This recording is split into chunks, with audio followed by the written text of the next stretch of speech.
ప్రియమిత్రులకు నమస్తే అండి. వీడియోలో చూస్తున్నారు కదా! ఇది కిచెన్ వేస్ట్‌తో చేస్తున్న కంపోస్ట్ అండి. ఇది ఫ్రెష్ బ్యాచ్ అనమాట. ఇంకా ప్రాసెస్‌లో ఉంది. ఇంతకుముందు చేసిన కంపోస్ట్ కుండీలలో చూస్తున్నారు గదా! మనం వేసే చెత్త ఏమీ మిగలదండి. కంపోస్ట్‌గా మారిపోతుంది. చూసారు గదా! బ్యాడ్ స్మెల్ ఏమి రాదు. మొదట్లో వేసిన కిచెన్ వేస్ట్ ఎలా బ్లాక్‌గా తయారైందో చూసారు గదా! బ్లాక్ గోల్డ్ అనమాట. ఇందులో కొన్ని వానపాములు అంటే ఎర్త్ వార్మ్స్‌ని కూడా వేశానండి. అంటే దీనిని వర్మి కంపోస్ట్ అని కూడా అంటారు. చాలా సింపుల్ అండి.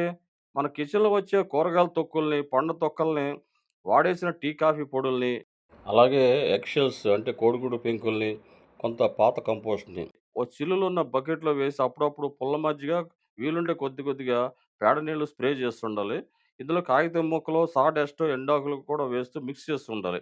బకెట్ నిండాక ఓ చిల్లులో ఉన్న బ్యాగ్‌లో వేసి కొద్ది రోజులు వదిలేయాలి. తయారయ్యాక మొక్కలు వేసుకోవడమే. తడి చెత్త, పొడి చెత్త వేరు చేసి, తడి చెత్త కంపోస్ట్‌కి వాడి, పొడి చెత్త రిక్షాలకు ఇవ్వచ్చు కదా!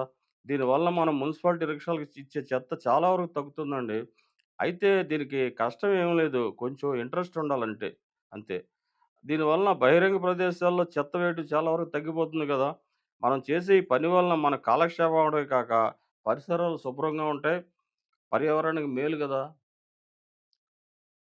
అందుకే మనం రెడ్యూస్, రీయూజ్, రీసైకిల్ అనే పద్ధతి పాటించాలండి.